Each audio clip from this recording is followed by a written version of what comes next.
$9 for a bucket of popcorn. That is almost exactly what you paid to get in the door. The ticket and the popcorn sitting there side by side cost about the same, and one of them is a paper cup of hot corn. You know the feeling. You are standing at the counter, the previews have already started, there is a line building behind you, and the kid in the visor asks, real casual, if you want to make it a large for just $1 more. And part of you thinks, wait, how did a snack end up costing as much as the movie? So you do the math, the way everybody does, and you land on the obvious word for it, a ripoff. They have got you in the dark, they have got you hungry, and they are charging you $9 for what, back home, would cost you loose change. Here is what I want you to hold on to though, before you get too mad at the popcorn. The theatre is not getting rich off that bucket the way you think it is, and stranger than that, that overpriced bucket might be the whole reason your ticket was cheap enough to buy in the first place. That popcorn is doing a job, a quiet, clever job, and it is not the one printed on the price tag. Here is the thing that surprised me when I actually looked into it. Your ticket money? Most of it never even stays in the building. You buy a ticket to a big opening weekend movie. Feels like that money lands in the theatre's pocket, right? It mostly does not. For the first couple of weeks of a major release, the studio that made the film takes the lion's share of every ticket sold, often something like 70 cents on every dollar, sometimes more. And the theatre agrees to it because the theatre has no real choice. Everybody wants to see the big movie on opening night, and the studio knows it. So the theatre hands most of your ticket straight back to Hollywood. On the movie itself, the thing you actually came for, it barely breaks even. Some opening weekends, sometimes worse. Which raises an honest question. If the ticket does not pay the bills, what does? The popcorn does, the soda, the candy. That is not a little side hustle for a movie theatre, that is close to the whole business. Think about the actual corn in that cup, maybe 50 cents of it, if that, sold to you for $9.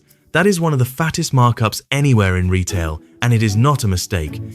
It is the entire point. And it has been this way longer than you would think. Movie theaters did not always sell popcorn.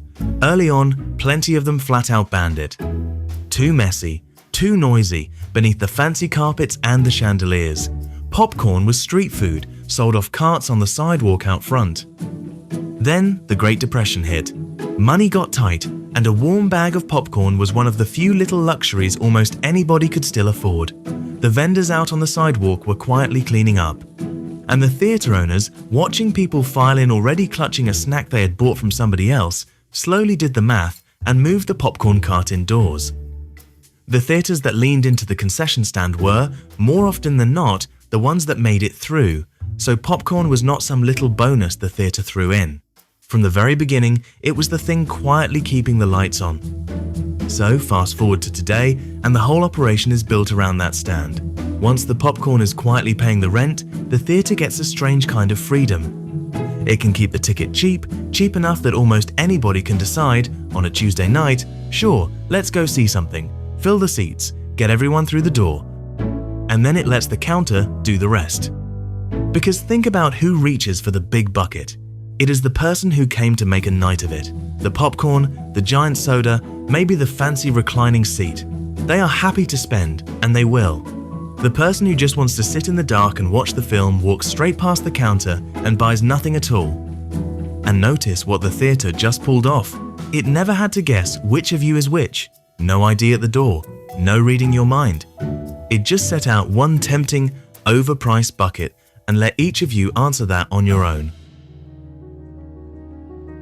So walk it all the way back to that $9 bucket. It was never really aimed at you, not at your wallet, personally. It is a sorting machine. The person happily paying $9 for popcorn is, without ever knowing it, paying for something else too. They are covering the gap that the cheap ticket leaves behind. Which means the quiet movie fan 2 seats over, the one who brought nothing, spent nothing extra, just wanted the film, got in a little cheaper because somebody else wanted the whole experience and was glad to pay for it. Draw it out, and it is almost elegant. Line everybody up by how much a night at the movies is really worth to them.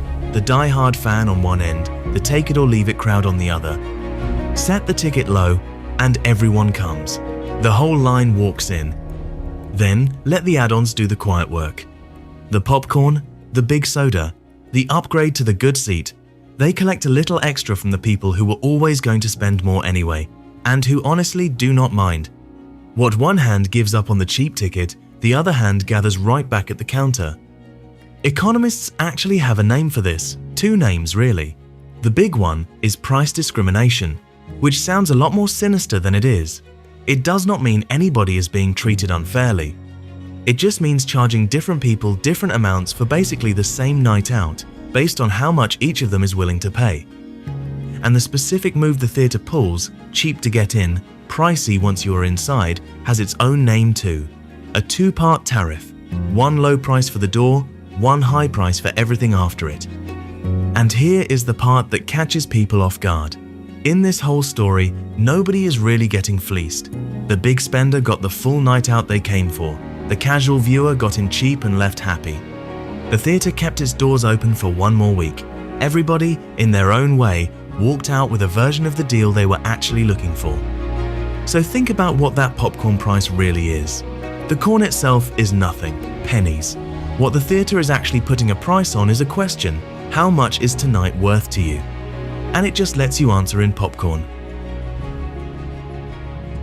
And once you can see that shape, cheap to get in, pricey to keep going, you start seeing it absolutely everywhere.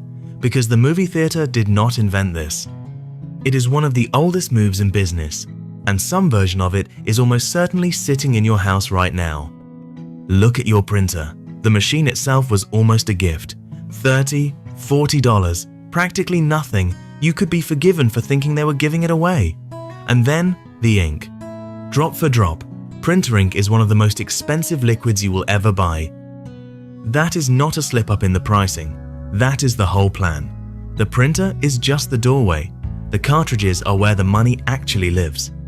Some of them even carry a tiny chip that quietly turns up its nose at a cheaper refill, just making sure the only ink that ever fits is theirs. Look at your razor. The handle turns up cheap, sometimes literally free in the mail, a friendly little welcome gift. And the blades that click into it? Marked up many times over, quietly, for the rest of your shaving life. There is a reason the old business textbooks just call the whole idea razor and blades. Look at the gym in January. The membership is cheap, the sign-up is easy, the door could not be more open. And a good part of that model quietly runs on a bet. The bet that plenty of people will sign up full of good intentions and then never actually come. The low price gets you in. The empty treadmill is the profit. Printer, razor, gym, movie theatre, same curve every single time. A low door to let everyone in, and a higher price further down the road that lets the people who will pay more go right ahead and pay more. Once you have got the shape in your head, they start popping up faster than you can count. The phone that is nearly free, wrapped inside the plan that is not. The cloud drive that gives you the first handful of gigabytes for nothing, then charges like a landlord the moment your photos spill past the line. The game console that gets sold at a loss, quietly earning it all back on the games. Same move, same curve, over and over. Now, I am not telling you any of this to make you angry, or to hand you a list of things to outsmart at the checkout. This is not a warning, and it is definitely not a life hack. It is more like a pair of glasses. Once they are on, the pattern is just there, humming along underneath a whole lot of perfectly ordinary prices, and most people walk right past it their entire lives without once noticing it is there. You do not have to do a single thing about it, you just get to see it. So the next time you are standing at that counter and the popcorn costs more than the movie and something in you says, "This is ridiculous," you are right, it kind of is, and now you know why. You do not have to do anything about it tonight. You do not have to smuggle in your own snacks or feel like a sucker for wanting the butter. The price is not really a trap set for you. It is a question dressed up as a bucket of popcorn. Because the expensive part was never the corn, it never is. What you are really being asked is a gentler thing than a rip-off. How much do you love being here, tonight, in the dark, with the lights going down and the movie about to start? Some prices are measuring what a thing costs to make.